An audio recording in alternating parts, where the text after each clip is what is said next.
loi qui peut être lue selon ce que l'on veut. Axé sur le thème « Les instruments juridiques consacrant la protection des défenseurs des droits humains contre la criminalité de leurs activités », cette formation organisée par le Centre congolais pour les droits du développement durable, CODED, est tombée à point nommé, à en croire Maître Olivier Ndolé, responsable d'Alerte congolaise pour l'environnement et les droits de l'homme, une organisation de la société civile basée à Goma, au Nord Kivu.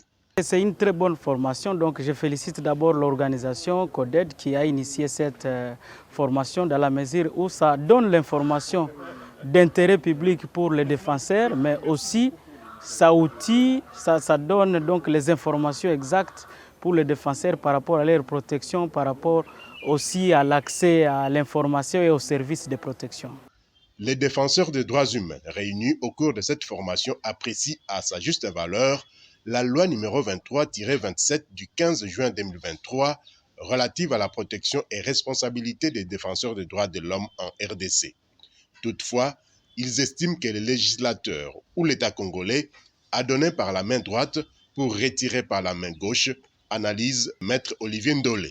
L'essence, c'est que c'est une très bonne chose du fait que la République démocratique du Congo a compris qu'il y avait nécessité de reconnaître et aussi de promouvoir les droits et libertés des défenseurs des droits de l'homme, dans quelle loi qui reconnaît la fragilité et même la vulnérabilité des défenseurs des droits de l'homme, mais de l'autre part, ce qui est peut-être un peu décevant, c'est le fait que la même loi qui voudrait protéger les défenseurs des droits de l'homme met en place un dispositif pénal contre les défenseurs, et je pense que c'est là où l'État, c'est-à-dire l'État congolais qui voudrait donner par la main droite un instrument pour la protection, a ravi par la main gauche à travers 5 articles qui sont beaucoup plus, non seulement, si vous voulez, répressifs, régressifs, liberticides, mais aussi d'autres qui posent des conditions qui excluent surtout les défenseurs au niveau rural. Par exemple, quand on parle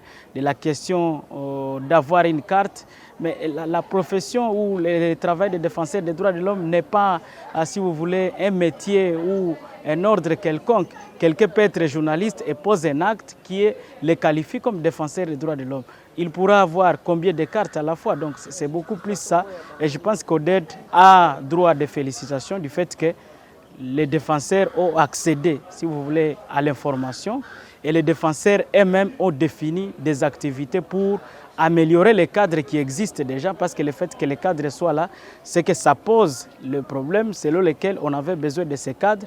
Maintenant, pour l'améliorer, c'est déjà quelque chose de bon du fait qu'il y a déjà ces discussions. Maître Eric Kassongo, président du CODED, donne la portée de cette loi à l'égard des défenseurs des droits humains. Sa portée, c'est justement pour essayer de valoriser le travail de ces défenseurs. Ces défenseurs, ce sont des personnes qui défendent des droits liés à la vie, des droits liés à la terre, des droits liés à leur environnement, des droits fonciers. Donc, bien de fois, on ne valorise pas toujours le travail que font ces gens pour protéger leurs droits qui sont décrits. Alors, il fallait que cette loi arrive pour particulièrement freiner un peu l'élan de criminalisation de leurs activités.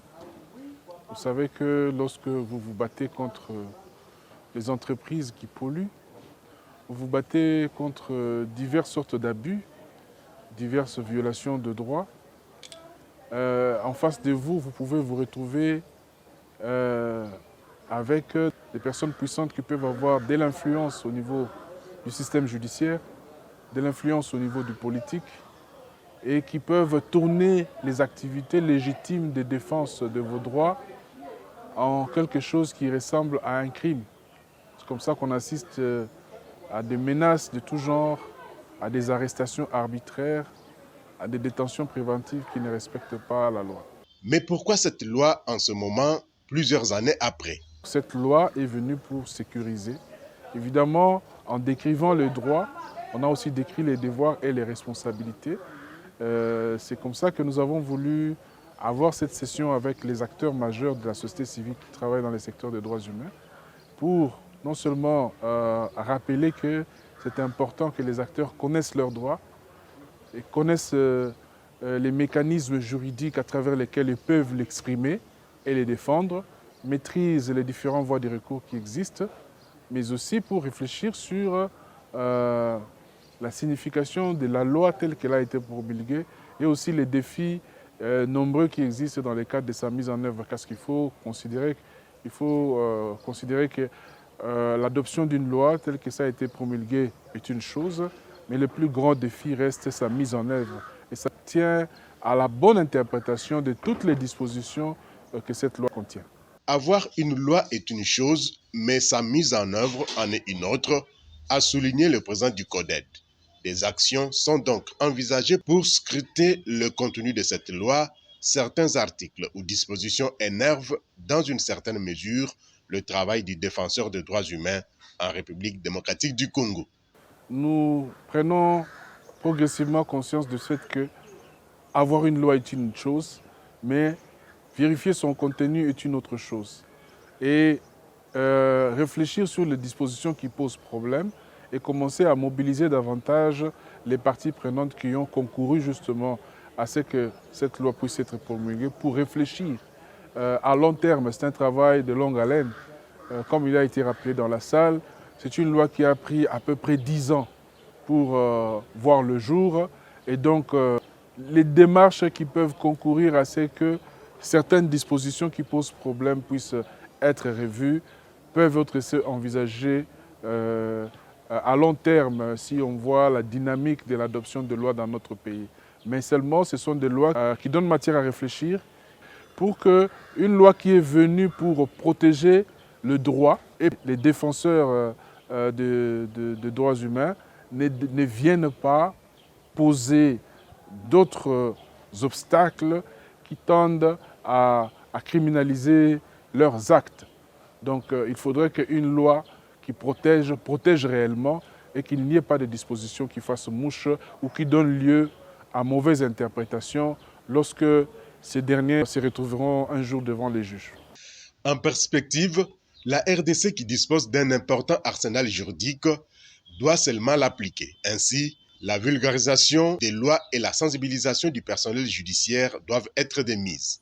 C'est bon d'avoir cette idée que les droits humains existent et d'avoir des lois qui les protègent. Je dois dire qu'en RDC, on n'a pas à être envié. Comparé à d'autres pays, nous avons un arsenal de textes de loi qui protègent les droits humains. Mais le plus grand défi, c'est dans la mise en œuvre, parce que vous ne pouvez pas adopter une loi et le promulguer sans que ceux qui sont chargés de leur mise en œuvre, les parties prenantes majeures, en soient informés. Il y a des lois qui innovent, qui viennent avec des éléments nouveaux, qui viennent adresser des questions qui, avant, n'avaient jamais été adressées. Ces questions-là nécessitent que les cours et tribunaux, par exemple, qui sont appelés à statuer sur ces cas-là, puissent être au courant de ces lois-là. Il y a un déficit de vulgarisation des nouvelles lois, surtout celles qui protègent le droit, auprès des cours et tribunaux. Et donc, au niveau du système judiciaire, il faut voir comment est-ce que les magistrats, que ce soit ceux du parquet ou du siège, puissent être régulièrement formés et mis à jour sur les nouvelles lois telles qu'elles sont adoptées pour éviter que l'on se retrouve devant un juge sur une question qui est adressée par une loi et que le juge ne sache pas comment s'y prendre, ne sache pas quel chemin prendre pour protéger les droits. Ça devient un risque que d'avoir un système judiciaire qui doit dire le droit sur des questions pour lesquelles des législations existent, mais que le personnel judiciaire, les animateurs des institutions judiciaires ne soient pas au parfum. C'est pour ça que nous encourageons toujours ce que nous appelons en anglais le judicial training. Ça veut dire que des formations régulières, permanentes, pour mettre à jour. Nous allons même plus loin pour que, pour certaines questions spéciales, on puisse envisager la création de tribunaux spéciaux. Les contributions des différents experts, à l'instar de Maître Willy Wenga, avocat au barreau de Kinshasa-Gombe et d'autres, ont enrichi les débats et donné de la matière au CODED et à tous les défenseurs des droits humains pour envisager des actions concrètes dans l'avenir pour voir dans quelle mesure révisiter cette loi qui protège et responsabilise les défenseurs des droits humains en République démocratique du Congo. Qui peut être élu selon ce que l'on veut.